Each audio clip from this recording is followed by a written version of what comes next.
If you own a condo in Florida, or if you're thinking about buying or selling one, there are some major new laws that you need to know about, and they aim to make things safer, more affordable, and easier to insure. But what do they really mean for you, both for right now and the future? Let's break that down. You see, after the tragic collapse of the Champlain Towers in Surfside, Florida lawmakers took action to prevent a similar disaster to ever take place again. And so they decided to pass strict new rules for condo inspections and reserve funding. But the original deadlines were just too tough for some condos to meet. And honestly, many condo associations just kind of fell behind. And homeowners, rightly so, were complaining about the rising costs of HOAs and huge assessments. And that's why the state just decided to update the laws again, giving everyone more time and flexibility while still keeping safety as a priority. Governor Ron DeSantis signed two bills on June 23rd of 2025, HB 913 and HB 393. Let's start with HB 913, which just became law after being signed by Governor DeSantis.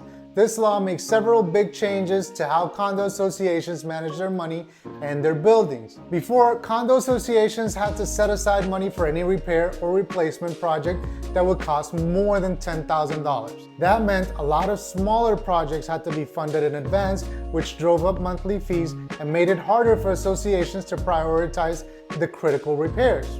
Now, the threshold has been raised to $25,000, which means that only repairs or replacements that cost $25,000 or more need to be included in the mandatory reserve fund. This gives associations more flexibility to focus their budgets on the most important safety upgrades, and it can keep fees from rising too quickly.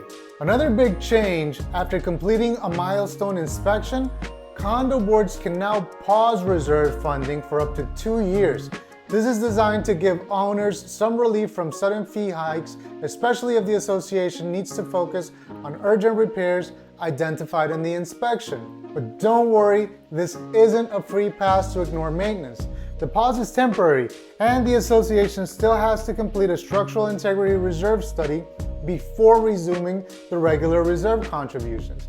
The goal is to give everyone a little breathing room while still making sure the building stays safe. Let's talk about milestone inspections. These are required for condos that are 3 stories or higher once they reach 30 years old, or 25 years if they're within 3 miles of the coastline. The original deadline was December 31st, 2024, but many associations didn't meet it. In fact, there's hundreds of buildings that haven't done so. That's why the Senate extended the deadline until December 31st of 2025, allowing some of those associations to get caught up and do those needed studies. Milestone inspections happen in 2 phases.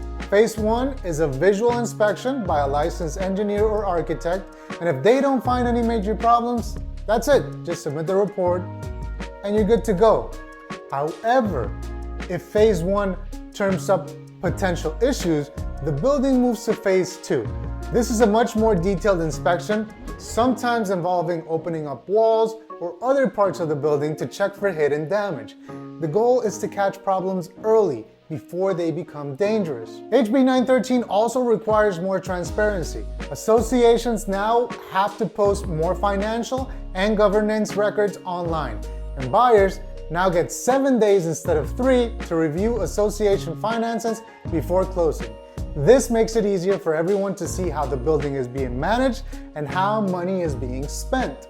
And if you're worried about conflict of interest or unfair pricing, the law now requires full disclosure and competitive bidding for repair contracts, which means less chance of self-dealing and more confidence that your fees are being used wisely. In other words, they're not going to inspect the building and decide to do the work, jacking up the prices. Now let's talk about HB 393, which updates the My Safe Florida Condo pilot program. This program helps condo associations pay for hurricane hardening and other safety upgrades. Before, it was hard to qualify for it. You needed almost unanimous approval from all the owners, and the rules were, well, confusing. Now, only condos with 3 or more stories and at least 2 units are eligible.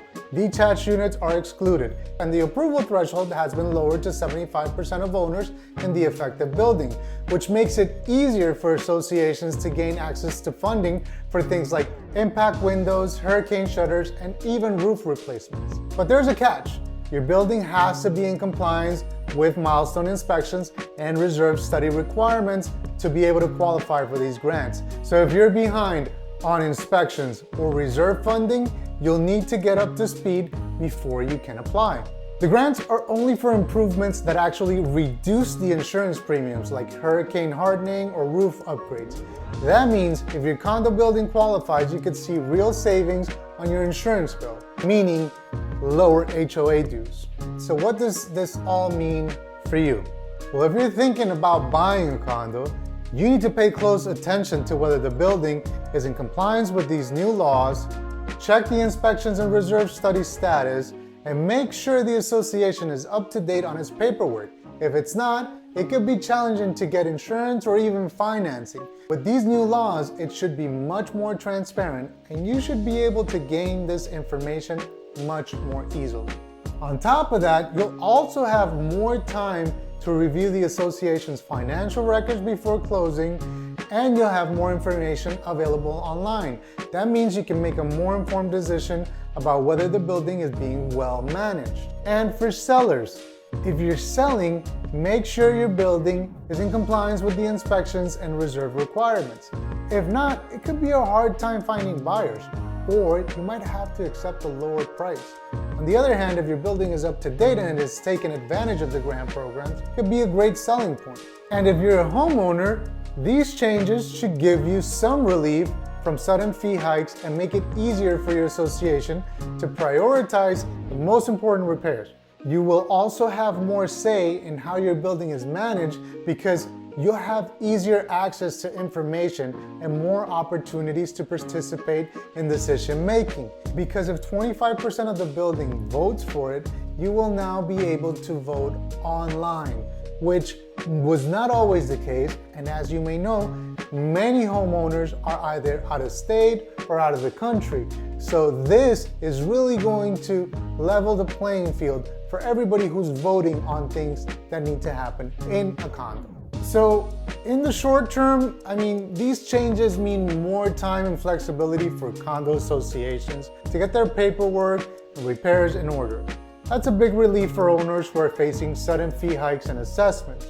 And yes, we are feeling the strain of high assessments, high HOA fees, while all of these buildings get their ducks in a row. But in the long term, the focus on safety, transparency, and insurance eligibility is here to stay, which means that buildings that stay compliant will be more attractive to buyers and easier to insure, while those that don't could find themselves in a tough spot with higher costs and fewer options. And in the future, financing in a building should be a lot less stressful, potentially being able to qualify with less money down. Up to recent years, there was many a condo that you could only buy with 20% or 25% down because it wouldn't qualify. So you needed a non-QM mortgage program, which is still happening today. But if we look 3, 4, 5 years out, hopefully that will change. And again, I understand and I empathize with a lot of people. I speak with people every day that are going through it.